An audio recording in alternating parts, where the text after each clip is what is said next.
Welcome to the Kickass Couples Podcast. This is the place where we help committed couples who want to level up their marriage experience newfound clarity, hope, and confidence. We're Matthew and Kim, co-hosts and husband and wife. In 26 years together, we've seen a lot and never thought it could be as good as it is right now. We're here to help you successfully navigate the messy, dirty, and wonderful world of marriage. We believe all couples deserve and are capable of experiencing an extraordinary and fulfilling marriage. And each week, we're bringing you life lessons from real-life successful couples to help you grow and strengthen your relationship. And now, let's dive into today's episode. I want to communicate how important he is to me. I want to communicate the underlying needs that he had matter to me. That was one of the reasons why I was scared to get married. Yeah. This is going to be forever. Nothing is going to stand in our way. When it does, we're going to conquer it together. It was rough. It was really rough. And when my father left when I was 6, I have to continue to grow. We have to continue to grow. And so it's a growth mindset. even violent at times. There was fighting, there was yelling and screaming and sometimes punching and throwing things.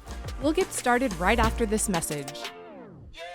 If you want to learn how to experience the best, most fulfilling year of your marriage, we invite you to pre-order Matthew's new book, Kickass Husband, Winning at Life, Marriage, and Sex. You can get it at MatthewPHoffman.com. Again, that's MatthewPHoffman.com. And now back to the show.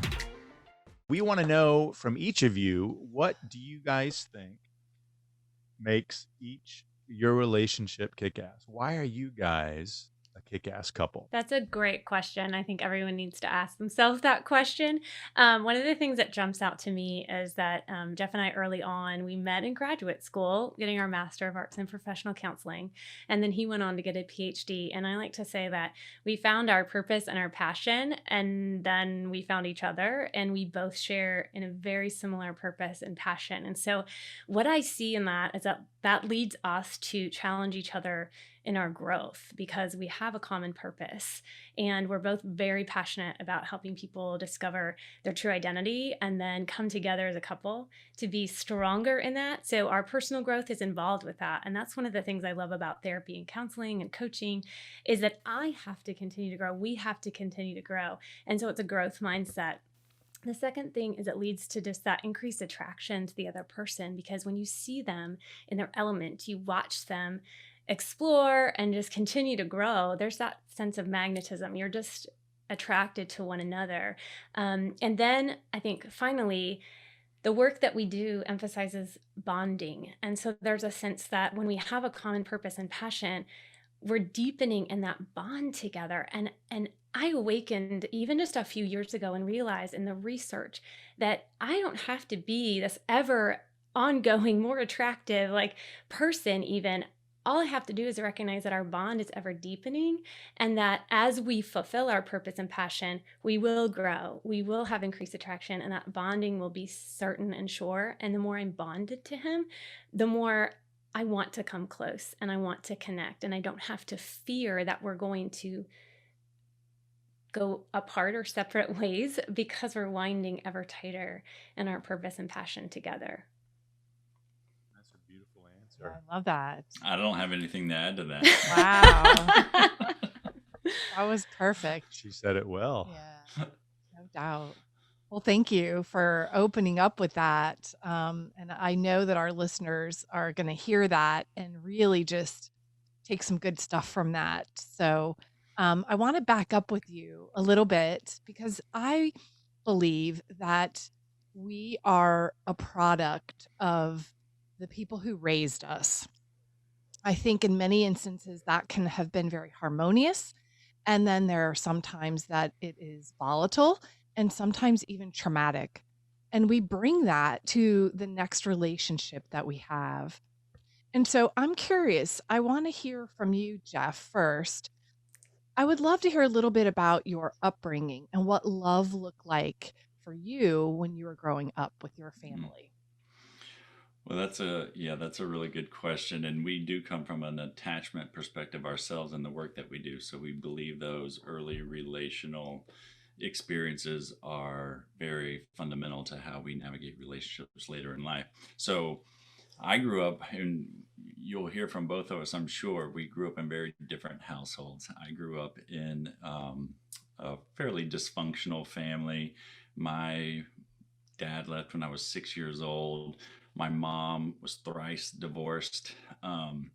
My brother and sister had different fathers, and so it was rough. It was really rough. And when my father left when I was 6, my older brother and sister, they were about 6 and 7 years apart from me. So there was a pretty big age gap there, and they were older. I was only 6. They were like 12 and 13, entering the teen years.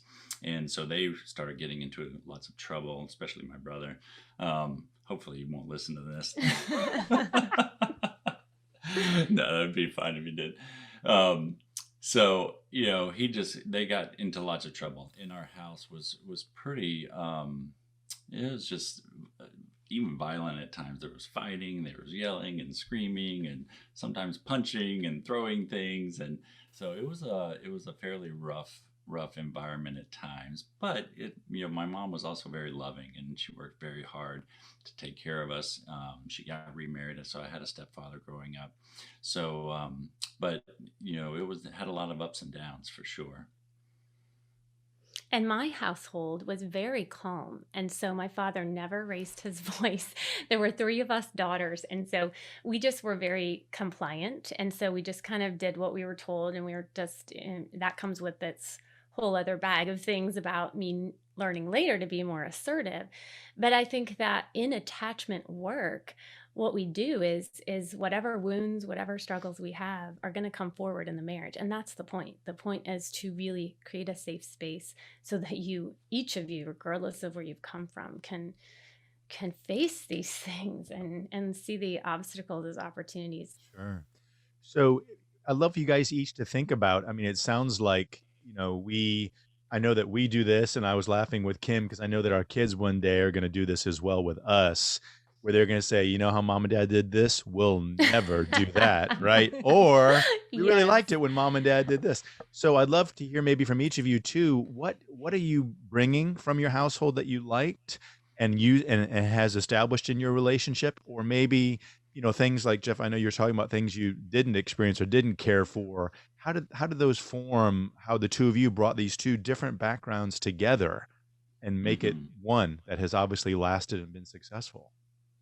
Right. So I would say one of the things I got from my upbringing that was very helpful is like my family, it was a blue collar family, very hard workers. And so I've always been just a hard worker, and just kind of given sort of some of the lack, that I experienced growing up. It's just created a drive in me to want to just be my best, to improve, looking at my background, kind of seeing things that, I didn't want to bring into my marriage, that I didn't want to repeat. It took me a long time to actually get married.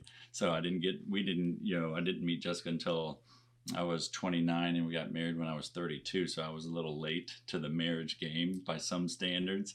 So, but I had to do a lot of work, I felt like, before I was even ready to get married. And frankly, I was just scared of marriage to begin with. Sure. So, yeah. So there were a lot of things that I didn't want to bring into the relationship, but there were some good things there too. There was a commitment to family, and even amongst us, and there was a hard work ethic, and so I think those things I brought in. Absolutely. It's funny when we were dating. One of the things I didn't want to bring in, I didn't want to bring in the yelling and things like that. And but when we were dating, I told Jessica one time, I was like, sometimes I need a kick in the pants. I need you to just really like yell at me. And she's like, well, I don't come from that. We didn't yell in my family. And the funny thing was, after we got married, we hadn't been married very long. We were driving to the airport, and we got into an argument, and Jessica raised her voice. And the first thing I did was I looked at her and I said, "Don't yell at me." So we need to have a talk about that. Right? Well, I thought But it's a trigger. It's a trigger, right? It's really hard. It's very hard. But I think on the same lines is that we didn't really yell in my home. But I think one of the things I've had to work on is my assertiveness, is rising up fully into the truth of who I am and stepping forward with my truth. And I think that's one of the things that I'm really wanting to instill in our marriage and in our daughter, is that we can speak the truth in love. And that is a disciplined practice, that when we speak the truth alone, sometimes it can be really sharp and really cruel. If we just do the love part, which was my, expertise, sometimes the truth doesn't come across. It's like way too sugar coated and you don't even hear the truth because you're so worried about offending someone. But when we do it both, when we have that assertive language, and that's one of the things I've had to work on, because coming from a family that didn't yell was wonderful, but that meant sometimes we didn't always go deep or dig into the real stuff.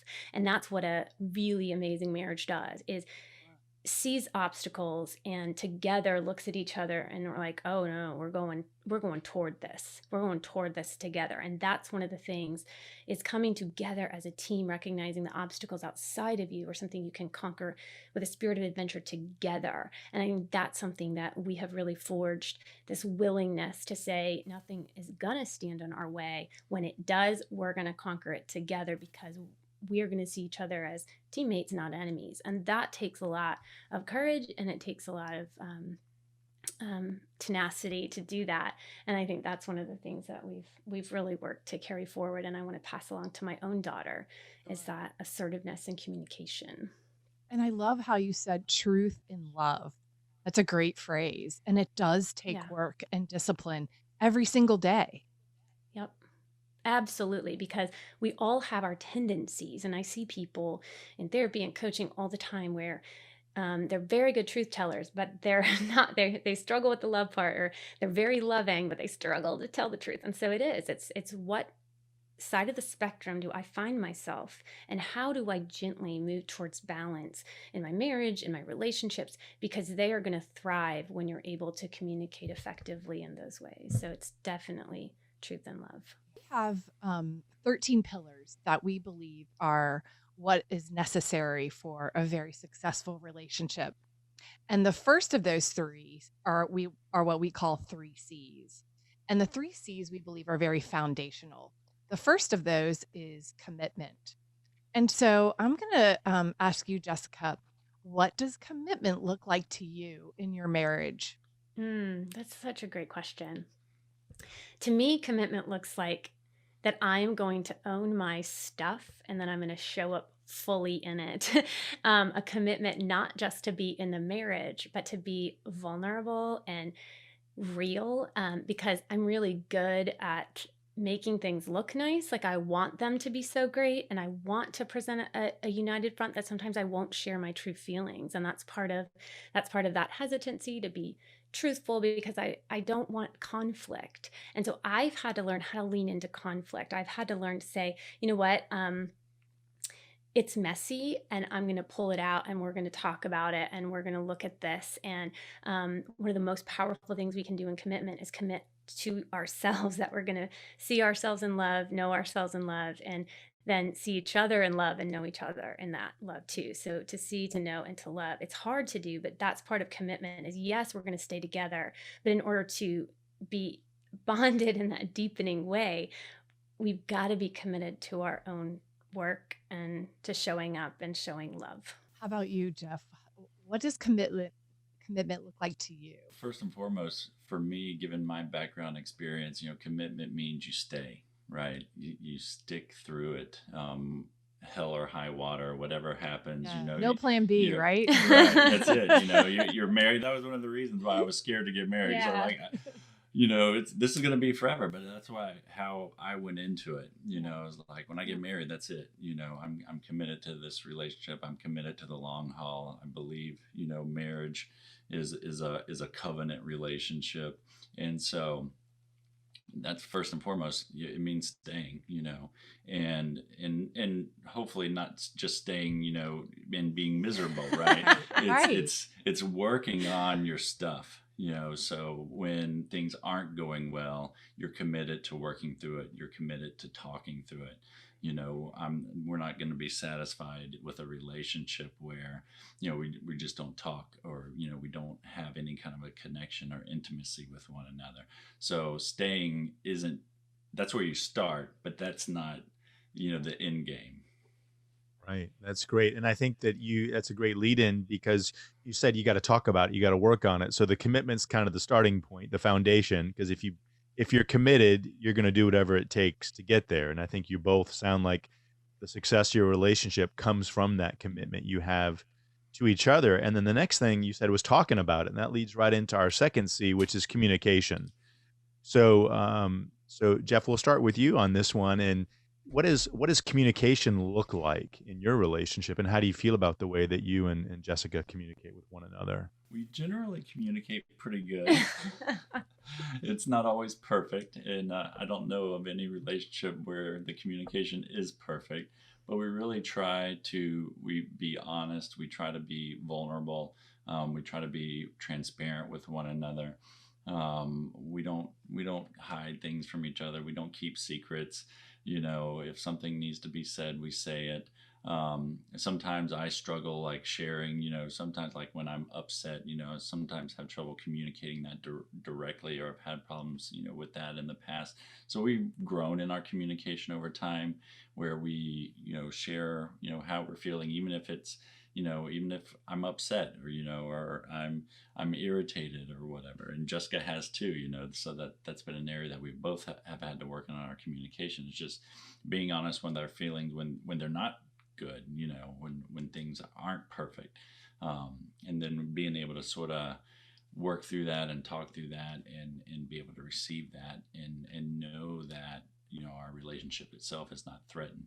So a big, one of the things we really strive to work on, we strive to stay away from like what John Gottman calls the 4 horsemen of the apocalypse. So like, defensiveness. Very familiar with we that. know them well. Not we try to stay away from them Yes. personally, but we know about them. Right. It's hard to stay away from defensiveness is like my favorite one. Yeah. So I have a love-hate relationship with defensiveness. I'm working on that one. And I can be a stonewaller, Yeah. and sometimes. Well, I can be blame her. critical. So Right. Yeah, that's Yeah. his. See, it's criticism and defensiveness. You see how that works together and doesn't Yeah. work at the same time. So it's wonderful to be able to look at also the process and not just the content. So the content, again, we have this great article that's called "It's Not About the Fingernail Clippers," because my husband sometimes can't find the fingernail clippers, because I like to call myself a creative, which really turns into like I'm a closet messy. So I don't keep everything exactly where it belongs, because I'm like a creative. I'm like, oh, it should go here today. No, it should go there. And that drives him crazy. And so the content is he can't find the fingernail clippers, but the process is that he's feeling out of control or unimportant in his own home, because I'm not listening to him. And so we're doing both, listening to the content and the process, understanding that I want to communicate how important he is to me. I want to communicate the underlying needs that he has matter to me. And so if we can slow that down, instead of me being so defensive when he says, "Where are the fingernail clippers?" And I say, "I don't know, I put them right back there." And truth be told, there were three fingernail clippers there where they were supposed to be, just the ones he wanted weren't there. But of course, that's what matters is Right. it's the ones he wants.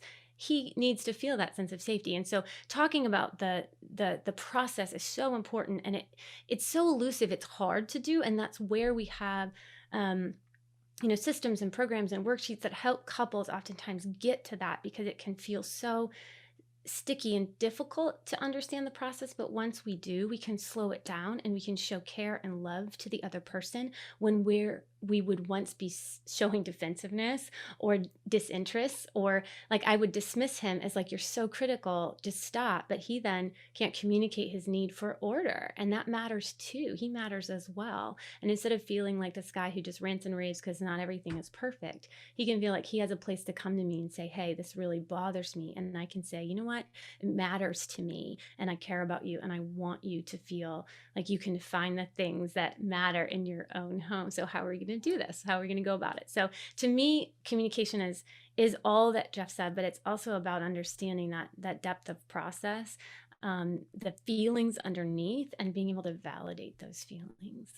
Yeah, it's never about the fingernail clippers, right? It's not. It's not. Or the burnt toast or whatever we get angry about, right? And It's so speaking that and saying that and realizing that, right? Because most people don't even realize it has nothing to do with Yeah. whatever it is that they're arguing about or whatever the issue may be at that point in time.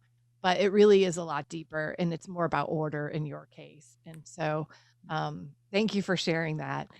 The next thing that I would love to talk to you a little bit about, and that's the third of the 3 C's, is conflict resolution. You're both busy in working, you have children, and it gets a little crazy. It gets a little crazy at home. And sometimes when defensiveness rises and we are communicating poorly, it gets heated. So I'm wondering what conflict resolution looks like for the two of you. And it may be very different, but how, if you get into something that's heated, how do you resolve it? How do you talk about it? Mm-hmm. That's a great question. I think first and foremost, we want to stop blaming, shaming, name calling. Just that's often can come up. So to stop that allows us to practice more assertive communication. Mm-hmm. And we talked, as Jessica was talking about, the understanding the process. So, a lot of times conflict resolution has to do with sort of understanding what's going on underneath. It's not the content necessarily. What am I feeling underneath? If I'm angry, what's underneath that anger? Usually, we talk about a lot about it with couples that we work with, our self-protection strategies. We all have this sort of self-protection cycle. So when we're feeling, when a core wound is sort of being touched upon, and we're feeling rejected or inadequate or uncared for, or we're feeling alone in some way in our relationship, that's often getting triggered by something on the surface, in the content, but it's triggering something much deeper, right, than what the content is. And so it's important to be able to recognize that within ourselves, and then being able to communicate, hey, I'm really kind of feeling like I'm alone right now in this. I really could use your support. Now, again, we don't do that perfectly, right? We fall into our dance or our self-protection cycle, like everyone else does. And it used to be, earlier on in our marriage, we could stay stuck there for days. I would say something, Jessica would get defensive, I would shut down, and then it would just be like this icy cold, kind of feeling in the home, for 2 or 3 days, where we're not really talking. But we've learned, to kind of recognize that cycle when it's happening, a lot sooner, and, being able to call it out, and then being able to, communicate, what we need from each other, what we're feeling. Sure. And So I like that. So I want to step back. I want to stop and pause you because I think you touched on something, that iciness. All right. Mhm. All right. So here's the two of you in the ice, and you both could answer this. Is how do you break that ice? So you've each contributed, right? We all Absolutely. contribute to getting there, but it's cold and icy. It doesn't feel good. You don't want to be close to that person because it's cold, right? Yeah. So what do you do? How does somebody, or how do you get out of that and break that ice so you can move through it? Great question. So what we do is we go from the self-protection cycle, which is trying to protect ourselves, to a safety cycle, which is creating safety so the other person can be real and honest about the hurt that's going on. Because it's very easy to go from being triggered, feeling hurt, feeling rejected, as Jeff said, then to really believing this lie that the other person's not there for me. The other person isn't going to really care. I have to do this on my own. And so we don't even realize we're reinforcing those beliefs. And so it's very, very important to recognize our part, as you said. What am I doing? What self-protection strategy am I using? So in that strategy, Jeff might be withdrawing from me, and I might be attempting to pursue him and trying to fix it and make it all just perfect. So I'm trying to perfect instead of really showing my true self. I'm trying to perfect it. I'm trying to say, hey, everything's fine, come back out. And he's like, no, I'm not coming back out. So the way to do it is recognizing what you're doing and recognizing that's not working. And what's really going to work is addressing and identifying, like as Jeff said, the feeling underneath. So it's coming to the other person, seeking to understand what happened. And to create that safety is to speak messages that come against the lie. So you have to figure out what that lie is. Like that my lie is I have to be perfect in order to be loved and accepted. And so obviously in that scenario, if he's upset, I wasn't perfect. So I better get to it and perfect, myself. And that's not the answer. That is not the answer at all. And so in the times when I believe that, there's work I can do to say, no, I don't have to be perfect. What I need to be is creating a safe place for him, which is coming to him and saying, hey, I notice this iciness between us. And I realize that I have done some of these things to protect myself. I don't want to do that anymore. I want to connect with you. And then he can do the same thing. He can begin to let down his guard and say, you know what, I have believed that I'm alone and I'm really feeling threatened right now and my needs aren't being met. And my response to that can be defensiveness, or it probably more likely, if he's being vulnerable with me, it will be, babe, I don't want you to feel that way. I'm really sorry. And even if I didn't intend for it, that's what's happened. And I want to change that cycle. And so the safety is that I love him and that I care. And then the message that's replaced is that very message between us of love and care, so that I can remember, I don't have to be perfect to be loved. I'm bonded to him. He cares. And when we miss each other, we can come back and reconnect. Yeah, and it sounds like you came full circle with that, with an apology, a really meaningful apology. Yes, This is absolutely. what I did, and I am so sorry. Yep, to own it and to recognize that each of us, because it's easy to point out the bad guy. And in the coaching work and the couples work we do, there's no bad guy. You're both hurting and you're needing to feel safe in order to reconnect. And so the cycle is really the bad guy, so to speak. Like the behaviors you're engaging in are ineffective and we need to change them. Great. Wonderful answer and process. 'Cause I think a lot of people get caught and they don't, it becomes a stalemate. And so they choose flight, right? Mm-hmm. Yes. Or fight, hopefully not. And that's a great to figure out what's underneath and then address it and then make it safe. Yeah, rather than Because- turn away from each other, right? Yeah. Turn away. Right. That's when you start to Yeah. build wedges. And walls. And I would typically be the one that would, I'm the one who's retreating, who's moving away from. And early on in our relationship, I would just kind of like be waiting for Jessica to break the ice, for her to move toward me. And over time, I've gotten better myself at just being able to say, usually I just have to communicate what I'm feeling, right? I have to be vulnerable. And that's what it requires. It requires a level of vulnerability for me to just say, hey, this is what I'm experiencing right now. This is what upset me. And to be able to communicate that, because there was so much conflict in my background, I think, I'm really a conflict avoider. I tend to be a conflict avoider, but then I just kind of shut down and I don't say anything. And I just kind of stew in it for days. So I've had to work on, getting over that myself and being able to say, okay, this is a safe relationship. I can communicate, what I'm feeling to Jessica, and I know she's going to care for me. And I know, it's not going to create more conflict or dissonance in our relationship. Yeah, it sounds like you're saying because of your background, it's been hard to be vulnerable with her and to open up with her. And I think that once you see that you can do that and it is a safe space, that intimacy just really starts to kick in big time.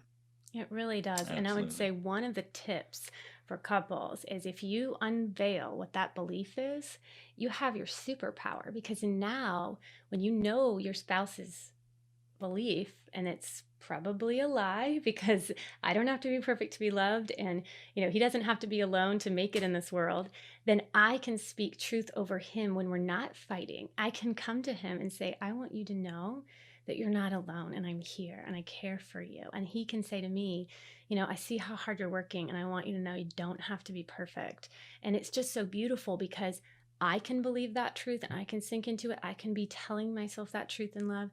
And the same thing is he can now know what to speak over me in those moments when we're not fighting, and then even when we are. And so that's where we'll have couples write down some of these positive truth statements, this truth and love that we can just really continue to draw closer in that bond together, because that's going to heal those wounds in between those arguments and fights to make it a lot safer when we do tumble upon those wounds or when we do struggle with that, and it's a much safer place. And you become a ninja communicator, right, Jeff? You do.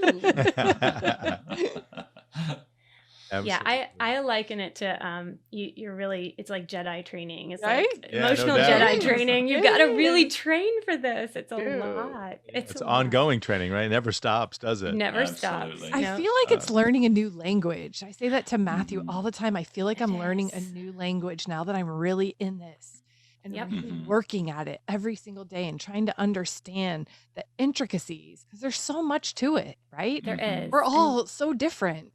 we are. And we're made for connection, but there's so many places in us that That don't. still has fear. Yeah, that don't connect, right? That still have fear, that still have uncertainties that we hold back. So Yes, Absolutely. Well, that's some good meaty stuff on conflict resolution. Yeah. So those are our 3 C's. We think those are foundational. We always talk about those, but we also have about 10 other things on that page that we sent you guys. And so That's I'd love a- y'all to maybe peruse that list if you have it in front of you. And of the 13 pillars, I'd kind of like to know, and if you don't have it, I can run through them if it's easier for you guys. But of those 13, besides the 3 C's, which one speaks most to you? And why do you think it's important in a relationship? Let's see. So I did have it up. Hold on a it second. does have it up, but it's not coming up right now. Oh, So- no worries. We can. Oh, there they There we are. go. There they Got are. them? We're good. Okay. Yes. Mhm. All right. So yeah, just kind of peruse through 4 through 13 there, and love to hear from each of you which one pops out and why. Yeah, for me, the thing that pops out is faith. I just feel like that's so important to us. Both of us were raised in a faith tradition that was very similar. And to us, that's so important. One of the things we do every day is we get up and meditate together and share the sense of strength and stability in our faith. We practice by attending church. And I feel like that's a really grounding place for us, and believing the truth about ourselves and each other, and just being able to go out into the world in that sense of strength and faith together. And I've really cherished that, and that's so important to me. So one of the ones that stands out to me is appreciation, and really just expressing our appreciation for one another, and really highlighting, being able to, we do a lot of gratitude practices, kind of like the 3 things every day, 3 Mhm. things that we appreciate. And so sometimes, I'm just writing those down. Sometimes I'm communicating them, but it's important. It's so easy, when you're in a relationship for a long time, just to take things for granted, to become unappreciative, of all the things that your spouse is doing for you, or you just don't recognize them as much anymore. And that's one of the first things we do with couples too, is just get them thinking about, what are the things you really appreciate about one another, and having them start sort of a gratitude practice in their relationship. So that's a big one, I think, because it's so easy to lose sight of those things when you're married for years. It sounds like it could be a love language of yours, Jeff. Absolutely. He's really good at that. He does a good job. And I heard somebody say too, I don't know if it's a quote or just a belief, is that you can't be grateful and fearful at the same time. You can't be grateful and angry at the same time. Mhm. So that gratitude is a great salve to It is. to get rid of that anxiety, that fear, or those feelings. So I appreciate you sharing your thoughts on that. Yeah, it's a great practice, I think.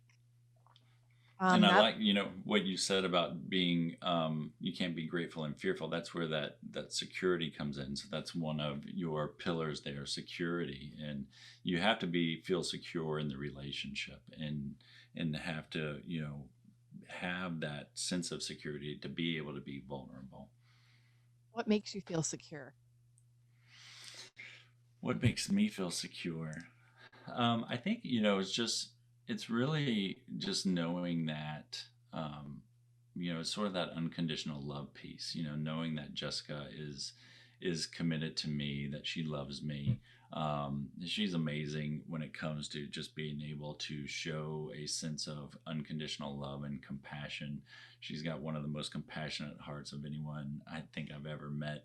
And so I think that really helps me to feel very secure in our relationship. I know, like, no matter what idiotic thing I do, she's gonna love me. It sounds like, Jessica, you continue to show up time after time, and that's what makes him feel safe. Mm-hmm. Yes, and definitely, for me, it's just that sense that Jeff is willing to just reassure me and just reaffirm in this crazy world we live in. I think that that's very important to me. If ever I am feeling insecure or uncertain, that I can go to him and just be really honest to say, this is how I felt, and he's there to just reassure me and support me, and I really am thankful for that. When it comes to creating a kick-ass marriage, do you ever wonder how you're doing? We found that there are 13 key components that make up a thriving relationship, which is why we've created the Kickass Assessment. In this powerful free tool, you'll learn what they are and how you and your spouse are ranking in each one. And you'll get recommendations that will help you start improving today. To get your results, simply visit MatthewEHoffman.com. Again, that's MatthewEHoffman.com. It's time to start kicking ass. Let's go. We're gonna kind of step away from our pillars for a minute and kind of change our gear a little bit. And a lot of people, Kim and I really are big proponents of what we call spillover thinking.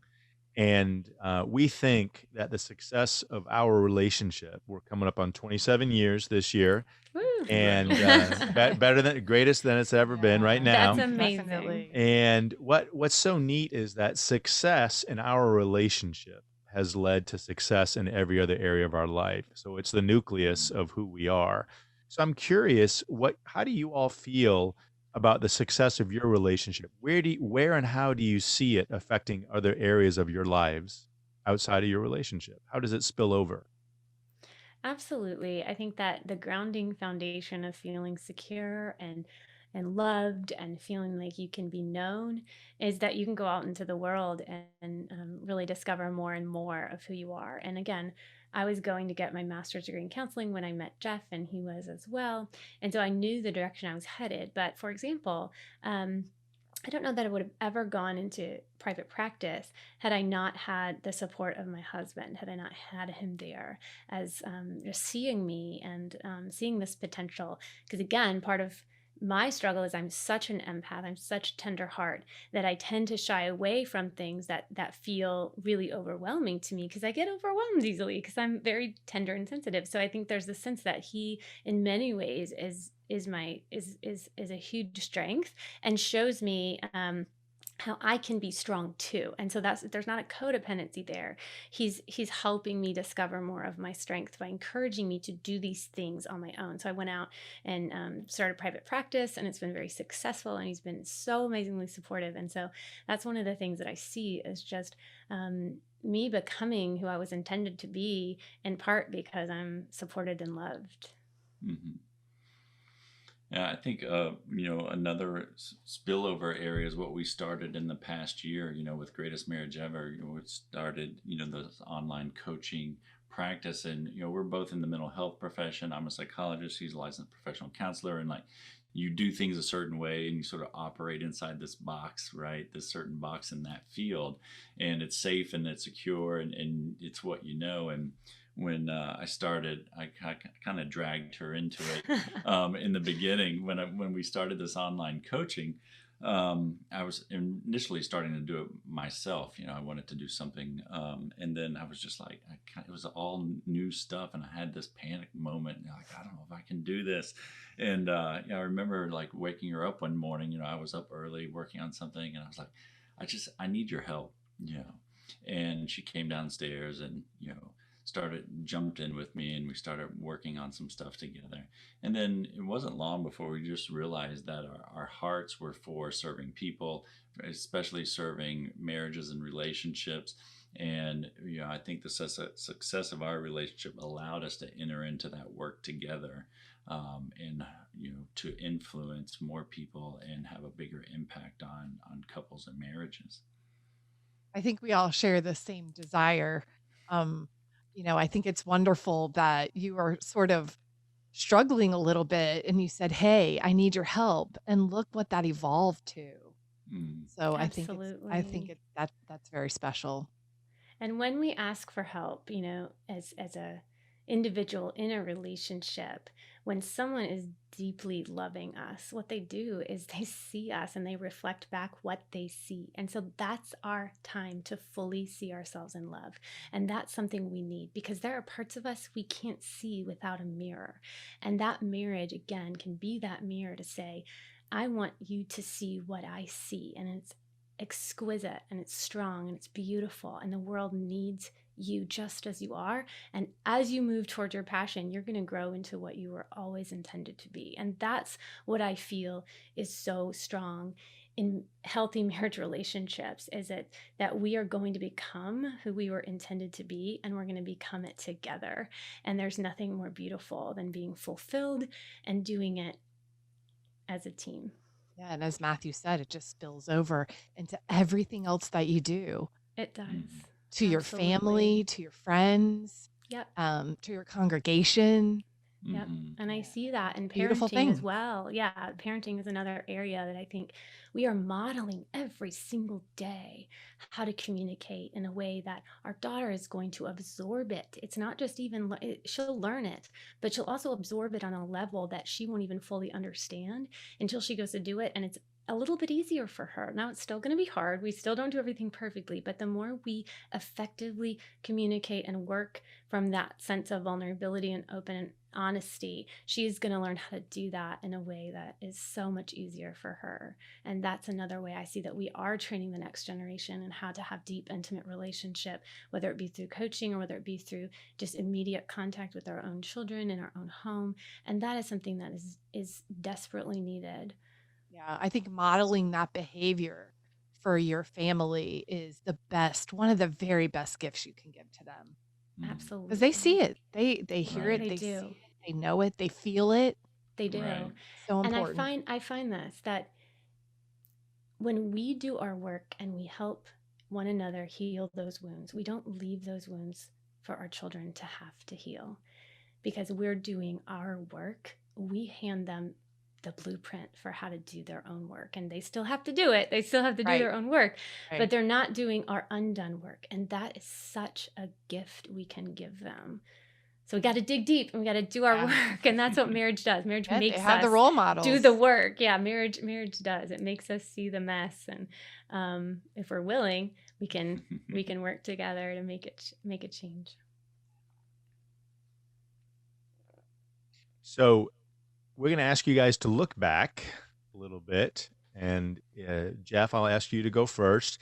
If you could put your hands on your shoulders of yourself before you got married and give yourself one piece of advice, what would that be?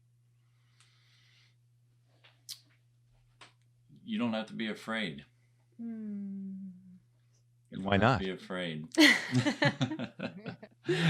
Because you're going to marry an incredible woman, and it's all going to work out just fine.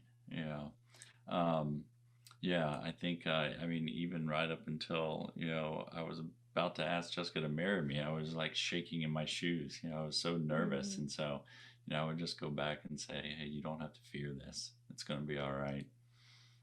Good advice. Jessica, what would you tell your unmarried self? That marriage is about deep bonding and not having to be something you're not to impress someone, that it's going to be a safe place you can rest and not a place you feel you have to please, perform, or perfect.